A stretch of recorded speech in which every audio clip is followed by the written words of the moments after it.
Olá, meu irmão, minha irmã, a graça e a paz do Senhor Jesus. Nós estamos iniciando neste instante a comunidade em oração. A comunidade em oração reúne-se diariamente, de segunda a sexta-feira, sempre às 18 horas. E é uma live apresentada pelo pastor José Dorimar.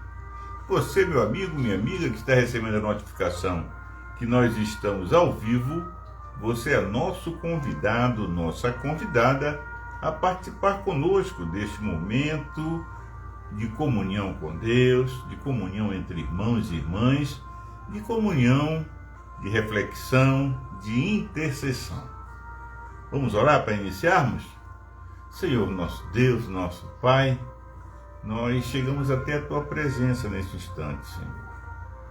Te agradecendo pela semana que estamos encerrando, te agradecendo pela jornada que Tu concedestes a cada um de nós, te agradecendo pela vida, pelos livramentos, por tudo, Senhor.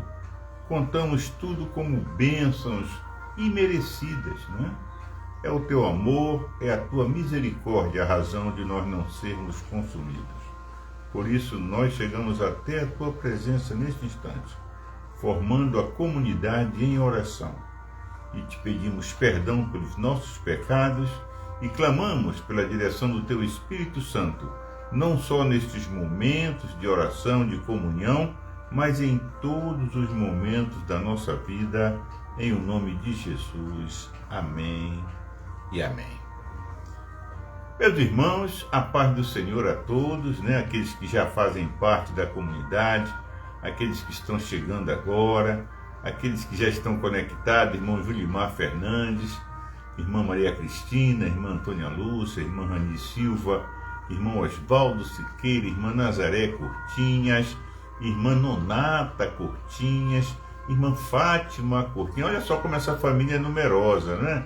Fátima Cortinhas, o Kleber, a irmã Zeni, tantas pessoas que a irmã Yara Nunes, se eu não incluir o nome dela na relação, ela arranca minha orelha, Irmã Yara Nunes, a irmã Nelma Regina, a irmã Delma Barata, o irmão Jorge Evandro lá em Florianópolis, enfim, a comunidade dos fuzileiros navais, o grupo Velhos Camaradas lá em Belém do Pará, meus irmãos, meus companheiros de trabalho, que a paz do Senhor seja sobre todos nós, Que Deus possa derramar bênçãos sem medidas sobre cada um de nós. Bem, nós vamos hoje falar sobre um assunto que é muito importante para nós que somos cristãos, É como iniciar uma conversa sobre o Evangelho.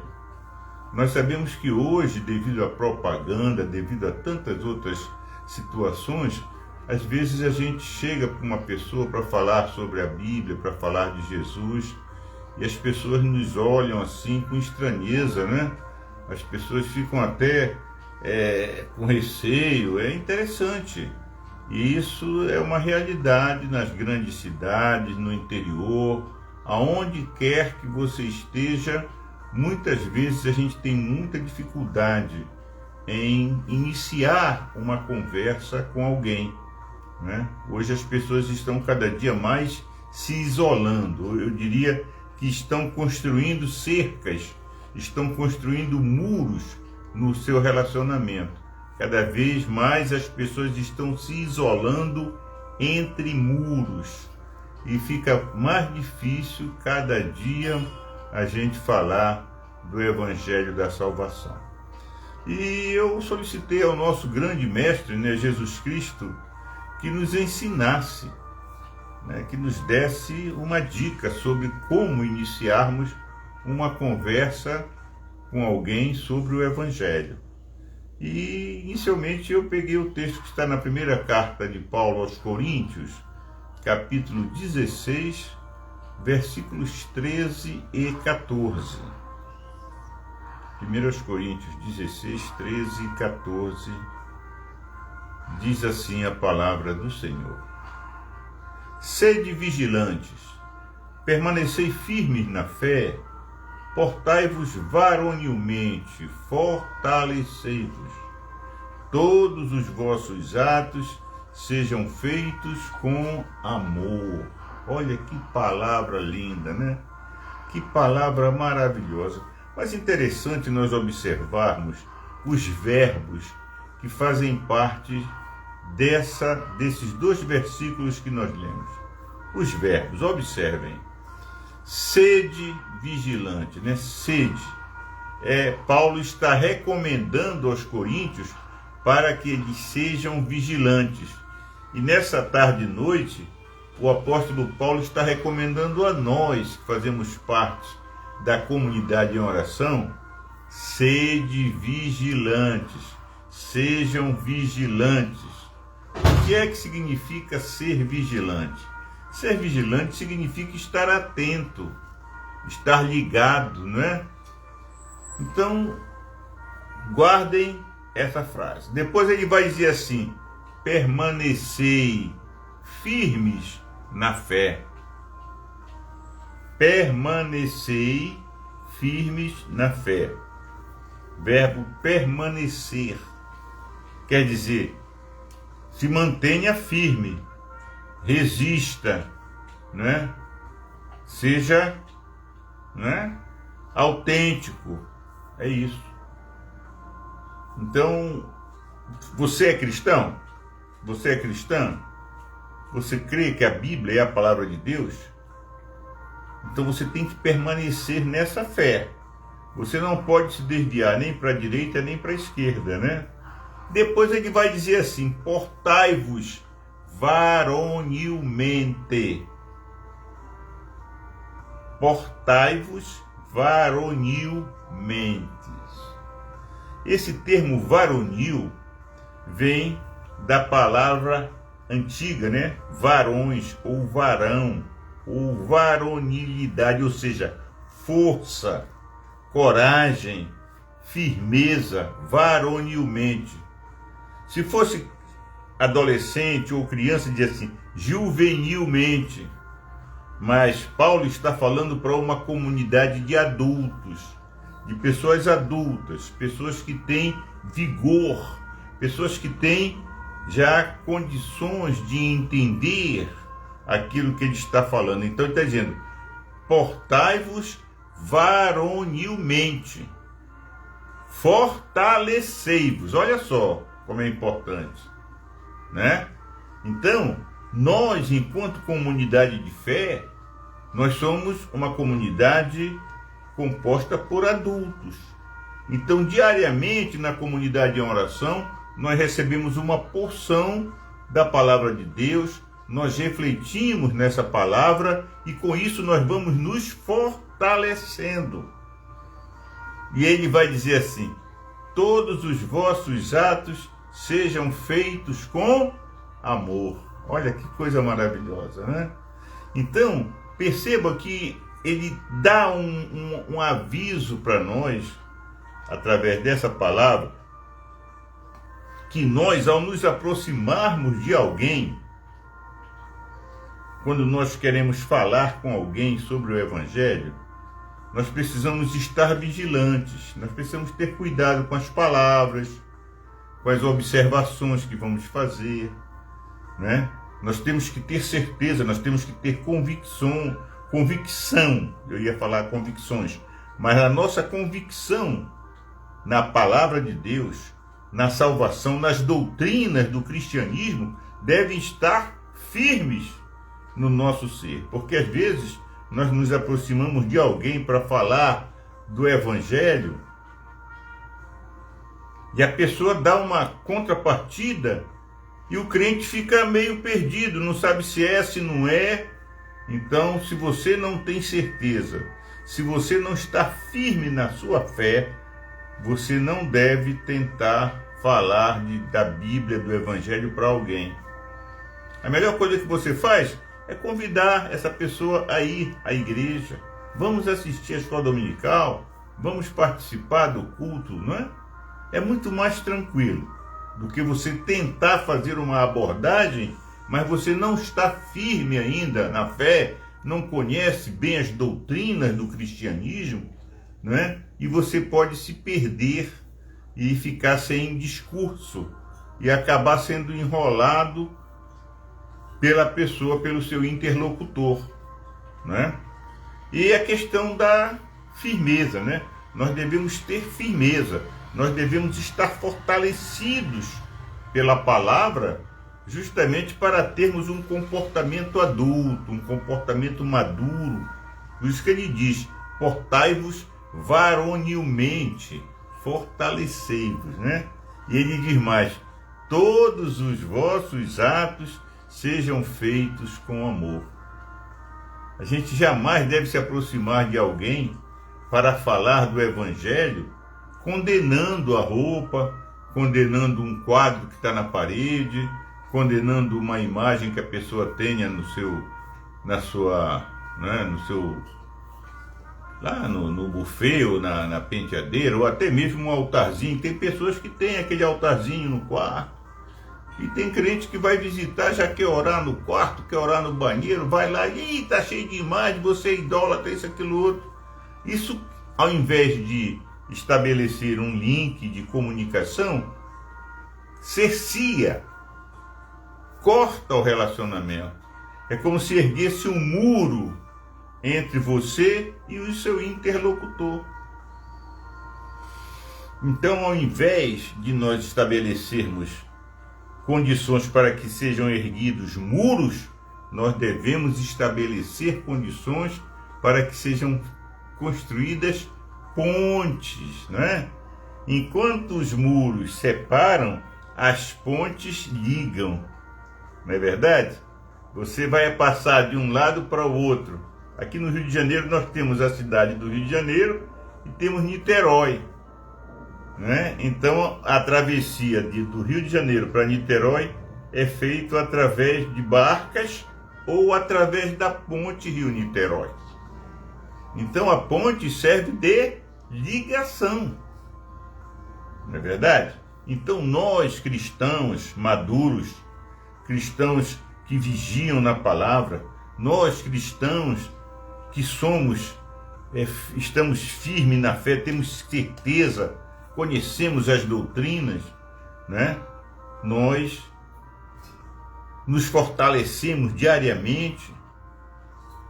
Nós que colocamos em tudo aquilo que vamos fazer, nós colocamos o nosso coração, nós colocamos amor.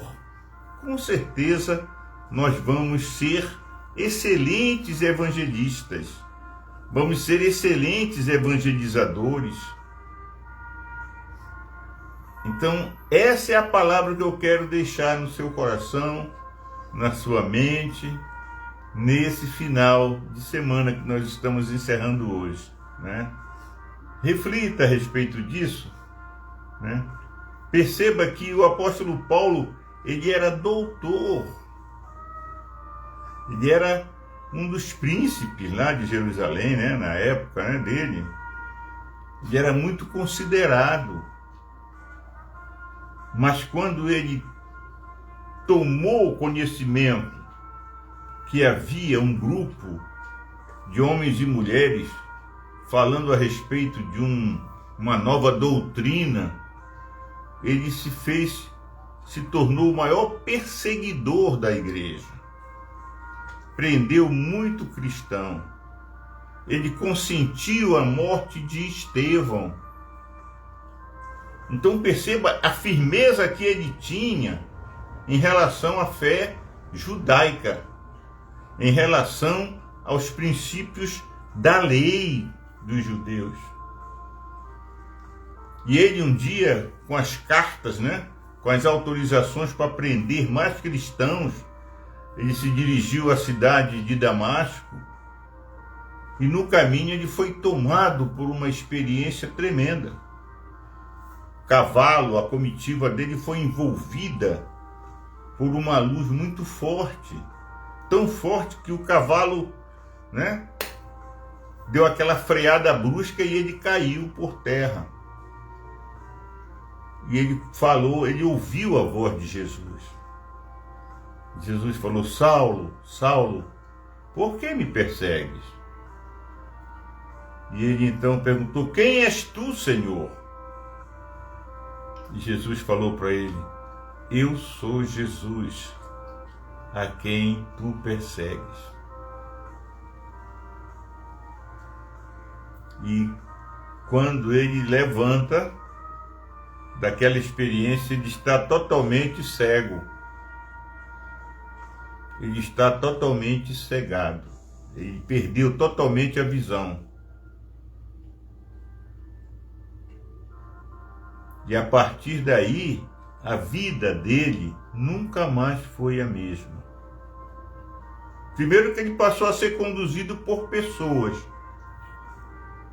Ele foi levado até a casa de uma pessoa lá em Damasco. Passou 3 dias. Ele ficou tão impressionado que ele passou 3 dias sem comer nada, em oração, orando a Yahvé, né? E Deus apareceu em visão ao homem que ele ia prender. Justamente ao homem que ele ia prender. E Deus falou para esse homem, disse: olha, vai na rua direita, assim, na casa de um determinado cidadão lá, o Simão, curtidor. Lá tu vais encontrar Saulo de Tarso. Ele está orando. E você vai ministrar sobre a vida dele. E Ananias, ele relutou em parte, mas ele é o maior perseguidor, ele é o cara que está fazendo e acontecendo. Vai. E ele foi. E chegou, conversou com ele, orou sobre ele, orou com ele, né? E depois ministrou sobre a vida dele. E as escamas dos olhos de Saulo caíram. E a partir daquele momento, ele nunca mais foi a mesma pessoa. Então percebam, e aqui eu vou encerrar essa conversa, né, que estamos tendo. Perceba como é que Deus é didático. E muitas vezes a gente pensa que Deus está sendo rigoroso, né? Aquele homem caiu do cavalo, aquele homem ficou cego, mas aquele homem foi impactado pela palavra de Jesus. Ele foi impactado. E o mistério foi tão grande na vida dele que ele ficou cego. Por que Deus cegou aquele homem? Porque Deus queria dar a prova final para ele, do poder de Deus, do amor de Deus, da misericórdia de Deus. E 3 dias depois, Deus manda aquele dito cujo cidadão a quem ele ia prender, lá fazer uma visita a ele. E aquele homem foi temeroso, mas foi com o coração cheio de alegria, de amor, porque ele estava indo cumprir uma determinação de Deus. Deus falou com ele através do anjo. E ele foi. Sabe, quando a gente resolve obedecer à voz de Deus, as coisas acontecem de uma forma extremamente agradável. Aí ele foi, conversou. A Bíblia não diz o assunto que eles conversaram, mas eu imagino, né? Saulo de Tarso contando o que aconteceu. E Ananias dizendo: vamos orar, meu irmão, vamos orar. Você está cego? Vamos orar. Você crê que Jesus pode curar você? E qual foi, né, a surpresa de Saulo de Tarso? Após a oração, os seus olhos voltaram a ver novamente o mundo. Só que ele não viu mais o mundo da forma como ele via 3 dias antes. Ele passou a ver o mundo com um novo olhar. E ele foi o maior fundador de igreja da sua época.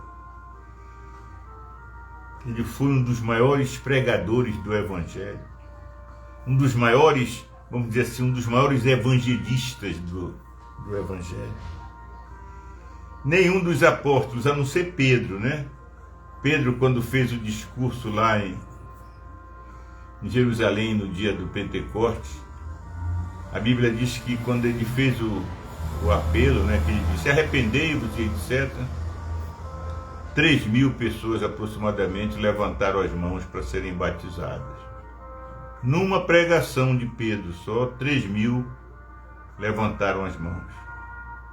E ao longo da carreira, da vida de Saulo de Tarso, muito mais de 3.000 pessoas foram ganhas para Jesus.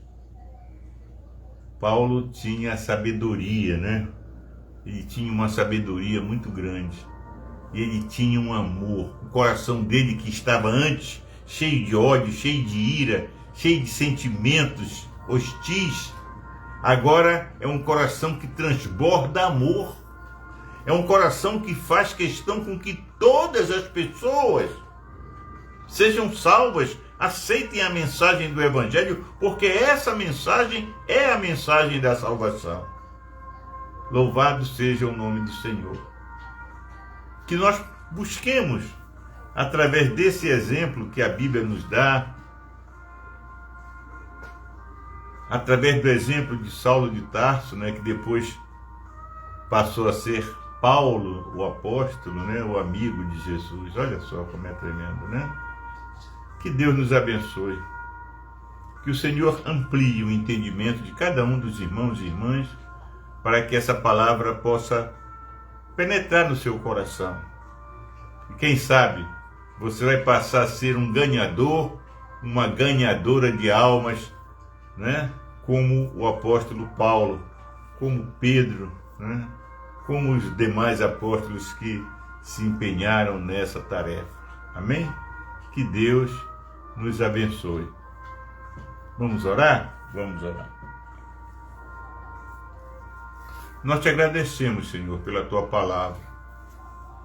Nós te agradecemos porque é uma palavra que vem nos dar uma direção, que vem nos chamar a atenção, Senhor, porque muitas vezes nós sentimos vontade de falar da tua palavra, de falar daquilo que tu tens feito na nossa vida, mas nós temos dificuldade, porque falta-nos a sabedoria que o teu Espírito Santo dá. E nós te agradecemos porque essa palavra nos motiva, essa palavra nos ensina e nos mostra os passos que devemos dar para iniciar uma conversa, para darmos testemunho daquilo que tu tens feito na nossa vida, para trazermos mais e mais a cada dia pessoas ao teu encontro, Senhor. Pessoas que carecem de salvação, pessoas que carecem, meu Deus, de um milagre, pessoas que carecem de libertação, meu Deus. Muito obrigado pela tua palavra, Senhor.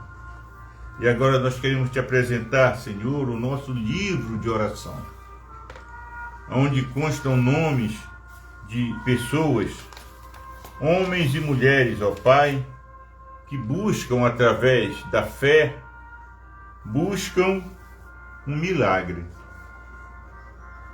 E da mesma forma como Ananias foi mandado pelo anjo, Senhor, para orar sobre a vida de Saulo de Tarso, nós ousamos, em nome de Jesus, a pedir nesse momento a Ti, Senhor, que Tu visites cada uma dessas pessoas, cujos nomes estão aqui no nosso livro de oração, meu Deus.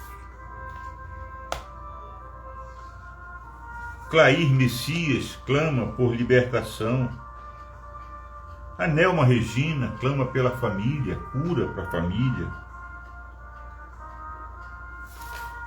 O Luiz Penha, que está passando por momentos difíceis com a sua saúde. Tu possa, Senhor, visitar o Luiz Penha, fortalecer, animá-lo, motivá-lo, Senhor. E acima de tudo, meu Deus, curar aquela enfermidade que está atormentando a vida do teu servo. Pedimos uma orientação tua, meu Deus, para aqueles que estão perdidos nesse momento. Não sabem o rumo que devem tomar, porque não tem Jesus no coração, meu Deus. Eu te apresento, Senhor, o filho da dona Eliana, o Gabriel, precisa de libertação. Eu te apresento, Senhor, o Carlos Ricardo, cuja mãe pede salvação e libertação. Eu te apresento, Senhor, a Renata Pereira, que pede a cura do Gabriel. Te apresento o Emanuel, o nosso Giba, que precisa também, Senhor. Precisa ser restaurado da cirurgia que ele foi submetido. Te apresento Luiz Eli Correia do Amaral. Visita o Eli, meu Deus. Vai agora, Senhor. Vai ao encontro dele, meu Deus, onde quer que ele esteja, Senhor. Toca no fígado do Luiz Eli, meu Deus. Repreende toda infecção, toda inflamação, tudo aquilo que estiver, Senhor, ameaçando a saúde do Luiz Eli. Em nome de Jesus, meu Deus. A dona Elaine Gama, meu Deus.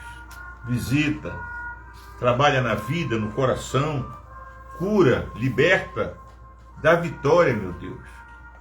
O Antônio Menezes, Senhor, freia, regula aquela glicose, meu Deus.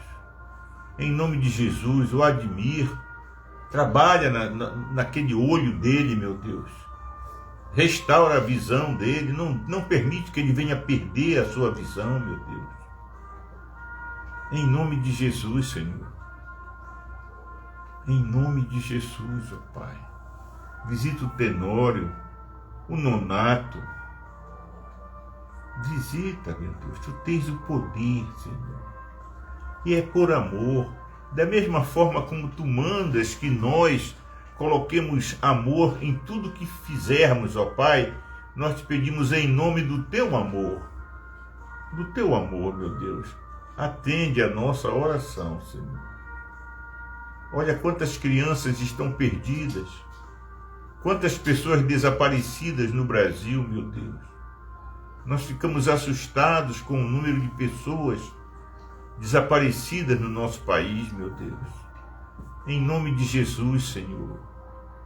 Guarda os pequeninos, guarda, Senhor, as crianças da maldade humana, da ganância daqueles que querem traficá-las. Guarda os adolescentes, meninos, meninas, dos traficantes, ó Pai. Em nome de Jesus, ó Pai. Guarda os idosos da violência.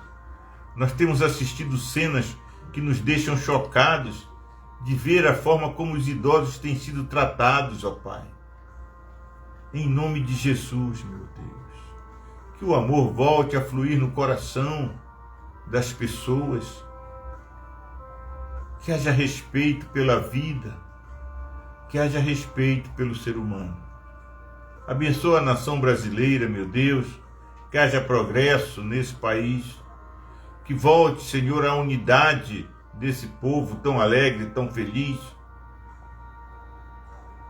Abençoa, Senhor, a tua igreja espalhada pelo mundo, a tua igreja espalhada pelo Brasil.